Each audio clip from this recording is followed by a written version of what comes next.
कुछ समय पहले की बात है। आरोही अपने माता पिता के साथ खुशी खुशी दिल्ली शहर में रहा करती थी।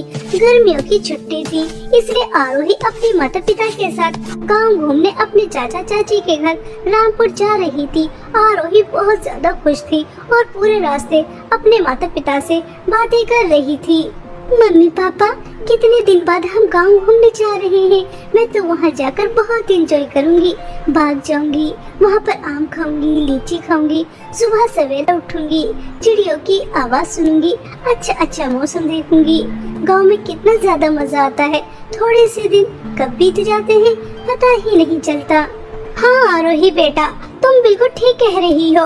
गांव में बहुत ज्यादा मजा आता है और तुम वहाँ जाकर बहुत एंजॉय करना। तुम खुश तो हम भी खुश। तुम्हारी खुशी के लिए ही तो गांव जा रहे हैं, वरना तुम तो जानती हो तुम्हारे पापा को बिल्कुल भी टाइम नहीं था। इस तरह हंसी खुशी पूरा परिवार गांव की ओर बढ़ रहा था, लेकिन किसको क्या पता था कि आगे उनके साथ क्या होने वाला है, क्या दुर्घटना घटने वाली है। इस हंसते खेलते परिवार को किसकी नजर लगने वाली है। कुछ ही समय बाद एक हादसा होता है, जिस कार में आरोही जा रही थी अपने माता पिता के साथ, उस कार का एक्सीडेंट हो जाता है और उस एक्सीडेंट में आरोही के माता पिता की तुरंत ही मृत्यु हो जाती है। आरोही को कुछ चोटें आती हैं और जब इस बात की खबर आरोही के चाचा किशोर दास को लगती है तो वह तुरंत हादसे वाली जगह पर पहुंचते हैं और आरोही को दिलासा देते हैं। आरोही का रो रो कर बुरा हाल था। चाचा जी, ये हमारी खुशियों को किसकी नजर लग गई। अभी थोड़ी देर पहले हम कितने ज्यादा खुश थे, मम्मी पापा मुझसे बातें कर रहे थे, लेकिन अचानक ये हादसा हो गया और मम्मी पापा मुझे हमेशा हमेशा के लिए छोड़ के चले गए। अब मैं क्या करूँगी, किसके सहारे रहूंगी। चाचा जी, ये क्या हो गया, ऐसा नहीं होना चाहिए था। काश मैं भी मम्मी पापा के साथ उनके साथ चली जाती तो अच्छा रहता। अब मैं मम्मी पापा के बिना कैसे रहूंगी। आरोही बेटा, मैं तुम्हारी मम्मी पापा की कमी तो पूरी नहीं कर सकता, लेकिन मैं पूरी कोशिश करूंगा कि तुम्हें कोई परेशानी ना हो। आज से तुम हमारे साथ हमारे घर में रहोगी, ठीक है बेटा। इस तरह आरोही के चाचा आरोही को दिलासा देते हैं, लेकिन दूर खड़ी आरोही की चाची महिमा वह आग बबूला हो रही थी। कुछ समय बाद आरोही के माता पिता का दाह संस्कार हो जाता है। घर जाने के बाद महिमा अपने पति से कहती है, देखो जी, आपने इस मनहूस की जिम्मेदारी उठाने का फैसला तो कर लिया है, लेकिन मैं आपसे पहले ही कह देती हूँ कि अगर ये हमारे साथ रहेगी हमारे घर में, तो जैसा मैं कहूँगी वैसा ही करना पड़ेगा, वरना इस मनहूस का हमारे घर में कोई ठिकाना नहीं है। कह दीजिए चली जाएगी शहर और वहीं रह लेगी। हमने कोई ठेका नहीं लिया इस अनाथ का पालन पोषण करने का। हमारे भी अपने बच्चे हैं, उनका भी पालन पोषण करना है। पैसे पेड़ पे तो नहीं लग रहे हैं। अरे भाग्यवान, तू कैसी बातें कर रही है। अभी तो बेचारी ने अपने माता पिता को खोया है और तू कैसी बातें कर रही है।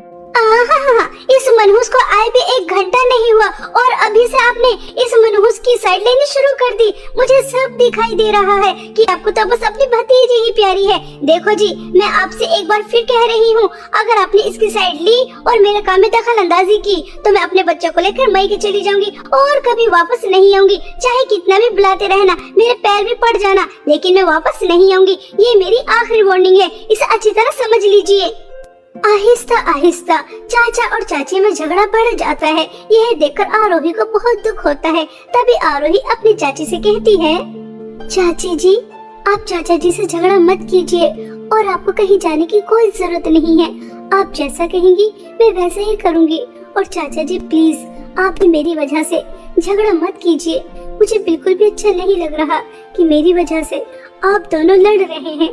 चाची जी, मुझे क्या करना होगा बता दीजिए। अभी भी तो आया और पहाड़ के नीचे। चल जल्दी से घर की सफाई कर और उसके बाद बर्तन भी साफ करने हैं। और हाँ, कपड़े मत भूल जाना, बहुत सारे कपड़े गंदे पड़े हैं, वो भी धुलने हैं। और ये क्या ड्रामा दिखा रही है, आंसू दिखा रही है। मैं तेरे इन आंसू से डरने वाली नहीं हूँ। चल जल्दी से काम पर लग जा और उसके बाद तुझे तेरे हिस्से का खाना मिल जाएगा। मनहूस। बेचारी आरोही, अभी वह अपने माता पिता के गम से बाहर भी नहीं निकली थी कि उसे अपनी चाची का अत्याचार सहना भी पड़ता है। आरोही ने आज से पहले कभी काम नहीं किया था। वह तो बस पढ़ाई करती थी और अपने दोस्तों के साथ खेलती थी, कूदती थी।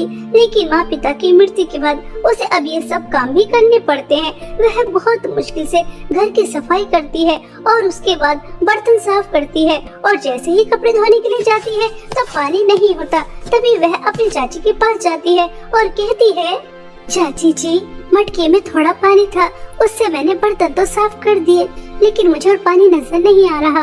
कपड़े कैसे धोऊं समझ में नहीं आ रहा।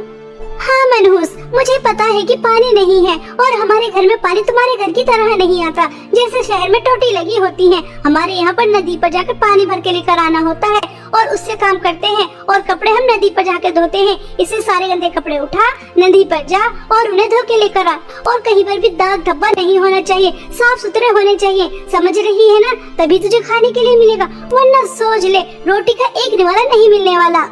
आरोही रोते हुए सभी गंदे कपड़े उठाती है और नदी पर धोने चली जाती है, और वहां जाकर बहुत मुश्किलों से उन कपड़ों को धोती है और रोती रहती है। और उसके बाद घर आ जाती है। महिमा अपने पति और अपने बच्चों के साथ खाना खा रही थी और दूर खड़ी आरोही देख रही थी। तभी महिमा का छोटा बेटा राहुल आरोही से कहता है, दीदी दीदी, आप दूर क्यों खड़ी हैं? सुबह से आप बस काम ही कर रही हैं, कुछ खाया भी नहीं है। आ जाइए, हमारे साथ बैठकर खाना खाइए। कोई जरूरत नहीं है इस मनहूस नौकरानी को हमारे पास बुलाने की। जब हम सब खाना खा लेंगे उसके बाद ही हमारे आगे का बचा कुचा खाएगी। यही इसकी औकात है, इससे ज्यादा नहीं। और तू ज्यादा दीदी का चमचा मत बन, आज के बाद मैं तुझे इससे बोलता हुआ ना देख लूं। ऐसा कहकर महिमा अपने बेटे को चुप कर देती है, और उसके बाद सभी खाना खाकर चले जाते हैं, और बेचारी आरोही उनके आगे का बचा कुचा खाती है और अपने माता पिता को याद कर बहुत रोती है। ऐसे ही रोज रोज आरोही के ऊपर अत्याचार हो रहे थे, और हमेशा की तरह आज भी आरोही नदी के पास कपड़े धो रही थी कि तभी महिमा की एक ब्रांडेड साड़ी नदी में बहकर दूर चली जाती है, जिसे देखकर आरोही बहुत ज्यादा रोती है। अरे नहीं नहीं, यह क्या अनर्थ हो गया। चाची जी की ब्रांडेड साड़ी नदी में बहकर दूर चली गई, और अगर चाची जी को पता चला तो वह तो मुझे मार मार कर जान से ही मार देंगी। मैं क्या करूं? चाची जी की साड़ी कैसे वापस लेकर आऊं? ऐसा सोचकर आरोही बहुत रो रही थी, और वह दोपहर से शाम तक बैठी रहती है, क्योंकि उसे बहुत अच्छी तरह से पता था कि अगर वह घर जाएगी तो उसकी बहुत ज्यादा पिटाई होगी। लेकिन और वह कर भी क्या सकती थी, उसे घर भी जाना था। आरोही बहुत हिम्मत करती है और घर चली जाती है, और अपनी चाची को बता देती है कि कैसे उनकी साड़ी बहकर दूर चली गई। जब वह यह सुनती है तो गुस्से में लाल पीली हो जाती है, और आरोही की बहुत ज्यादा पिटाई करती है, और उसके बाद उससे कहती है, मनहूस, वह साड़ी मेरी फेवरेट थी और मेरी सबसे ज्यादा महंगी थी। तूने उसे इतनी आसानी से नदी में बहा दिया, जरूर यह तूने जानबूझकर किया है। नहीं नहीं चाची जी, मैंने जानबूझकर नहीं किया। मैं तो सभी कपड़े धोकर घर वापस आ रही थी, लेकिन तभी बहुत तेज हवा चली और आपकी साड़ी उड़कर नदी में गिर गई। मैंने उसे निकालने की बहुत कोशिश की, लेकिन वह बहुत दूर जा चुकी थी। आप मेरी बात का भरोसा कीजिए, मैंने ये सब कुछ जानबूझकर नहीं किया। हाँ, मैं तो जैसे मनहूस को बहुत अच्छी तरह से जानती हूँ कि ये तूने जानबूझकर ही किया है। मैं कुछ नहीं जानती कि वह साड़ी तू मुझे कैसे लाकर देगी, लेकिन मुझे वह साड़ी जरूर चाहिए। अगर तूने मुझे वह साड़ी लाकर नहीं दी तो सोच लेना कि मैं तेरा क्या हाल करूँगी। इस घर में तो तुझे मैं रहने ही नहीं दूंगी, लेकिन तेरा हाथ पैर भी तोड़ दूंगी और तेरी पूरी शक्ल भी बिगाड़ दूंगी। किसी को मुँह दिखाने के काबिल नहीं बचेगी। इसलिए जा और मेरी साड़ी लेकर आ। चाची जी, रात बहुत हो रही है, जंगल में नदी के पास इतनी रात को जाऊंगी तो अगर कोई खतरनाक जानवर आ गया और उसने मुझे अपना शिकार बना लिया। जानवर तुझे अपना शिकार बनाए या ना बनाए, अगर तू मेरी साड़ी लेकर नहीं आई तो तुझे मैं अपना शिकार जरूर बना दूंगी। इसलिए चुपचाप जा और मेरी साड़ी लेकर आ। आरोही रोते हुए जंगल की ओर जा रही थी और अपने माता पिता को बहुत ज्यादा याद कर रही थी। पिताजी, आप दोनों मुझे अकेले छोड़कर क्यों चले गए? काश उस कार एक्सीडेंट में मैं भी आप लोगों के साथ मर जाती तो कितना अच्छा रहता। कम से कम मुझे आज चाची का इतना अत्याचार तो सहना नहीं पड़ता। उन्होंने मुझे इतने रात को घर से बाहर निकाल दिया। अब मैं उनकी साड़ी कहाँ से लेकर आऊंगी? अगर साड़ी नहीं लेकर आई तो वो मुझे अपने घर में रहने तो देंगे ही नहीं, साथ में पिटाई भी बहुत ज्यादा करेंगी। आज मुझे आप लोगों की बहुत याद आ रही है। इस तरह आरोही रोते हुए नदी तक पहुंच जाती है, लेकिन वहां जाकर आरोही देखती है तो पूरा नजारा बदला हुआ ही होता है, क्योंकि आरोही देखती है कि उसके सामने दो नदी हैं। एक तरफ सोने के मटके बह रहे थे तो दूसरी तरफ चांदी के मटके बह रहे थे, जिसे देखकर आरोही कहती है, अरे यह मैं क्या अद्भुत नजारा देख रही हूँ। मेरे सामने सोने और चांदी के मटके की नदी, लेकिन दोपहर तक तो ऐसा कुछ भी नहीं था। दोपहर तो यहाँ पर सादा पानी बह रहा था, लेकिन अचानक यह सब क्या। आरोही ऐसा कह ही रही थी कि तभी जादू सोने के मटके की नदी से आवाज आती है, यह वह नदी नहीं है जिसके बारे में तुम बात कर रही हो। तुम रास्ता भटक गई हो और तुम यहाँ आ गई। चलो अच्छा ही है कि कोई इंसान यहाँ तो आया। मैं इस जादू सोने के मटके की नदी हूँ और इस सोने के मटके के अंदर एक चुड़ैल है जो बहुत ही ज्यादा खतरनाक है। वह कैद है और जैसे ही वह चुड़ैल आजाद हो जाएगी तो तुम्हें बहुत सारी धन दौलत देगी, इतनी सारी धन दौलत कि तुम्हारी जिंदगी में कभी किसी चीज की कोई कमी नहीं होगी। लेकिन वह चुड़ैल आजाद होकर तबाही भी मचा सकती है, लेकिन वह तुम्हें कुछ नहीं कहेगी। मैं कब से किसी इंसान का इंतजार कर रही थी, लेकिन कोई यहाँ पर आता ही नहीं था। चलो अच्छा है कि जाने अनजाने में तुम यहाँ आ गई। मैं जादू चांदी के मटके की नदी हूँ और जादू चांदी के मटके के अंदर एक बहुत सुंदर परी है जिसे एक चुड़ैल ने कैद किया है। अगर तुम उसे आजाद कर देती हो तो तुम्हें मिलेगा तो कुछ भी नहीं, लेकिन वह परी आजाद हो जाएगी। अब तुम्हारे हाथ में है कि तुम्हें धन दौलत चाहिए या तुम परी को आजाद करना चाहती हो। जादू सोना चांदी के मटके की नदी, मैं धन दौलत का लालच नहीं करूंगी। धन दौलत के लालच में आकर एक खतरनाक चुड़ैल को आजाद नहीं करूंगी, बल्कि मैं एक अच्छी परी को आजाद करूंगी, चाहे इसके बदले मुझे कुछ भी ना मिले। मैं बुरा काम कभी नहीं करूंगी, इसलिए मैं जादू चांदी के मटके की परी को आजाद करना चाहती हूँ। ऐसा कहकर आरोही जादू चांदी के मटके को उठाती है और जादू चांदी के मटके की परी को आजाद कर देती है। जैसे ही परी आजाद होती है तो वह उससे खुश होकर उसे बहुत सारी धन दौलत देती है। बहुत सारे हीरे, सोना, पैसा, इतनी सारी धन दौलत पाकर आरोही बहुत ज्यादा खुश होती है और परी को धन्यवाद कहकर अपनी चाची के घर आ जाती है।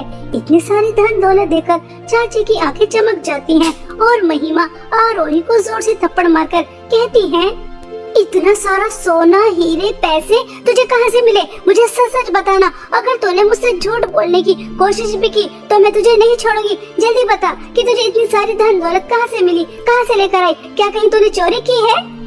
आरोही अपनी चाची को सब सच बता देती है कि उसे जादू सोने चांदी के मटके की नदी मिली, जहाँ से उसे इतनी सारी धन दौलत मिली है। यह सुनकर महिमा लालच में आ जाती है और वह मन ही मन में सोचती है, ये मनहूस तो हमेशा बेवकूफ की बेवकूफी रहेगी। जब जादू सोने के मटके की नदी कह रही थी कि चुड़ैल को आजाद करने की वजह से इसे इतनी सारी धन दौलत मिलेगी कि पूरी दुनिया में इससे अमीर कोई और नहीं होगा, तो ये क्या बेवकूफ थी जो इसने जादू चांदी के मटके को चुना और उसकी परी को आजाद किया? मैं तो जादू सोने के मटके को चुनती, बेवकूफ। ऐसा सोचकर महिमा भी जादू सोने और चांदी के मटके की नदी के पास पहुंच जाती है और वहां जाकर तुरंत जादू सोने का मटका उठा लेती है और उसे खोल देती है। और जैसे ही वह उसे खोलती है तो उसके अंदर से बहुत ही ज्यादा खतरनाक चुड़ैल निकलती है और वह चुड़ैल तुरंत ही महिमा को खा लेती है और दोबारा से जादू सोने के मटके के अंदर चली जाती है। इस तरह आरोही की चाची को उसके लालच और बुरे कर्मों की सजा मिल जाती है और वहीं दूसरी तरफ आरोही अपने अच्छे स्वभाव की वजह से इतनी सारी धन दौलत के साथ एक हंसी खुशी जीवन बिताती है।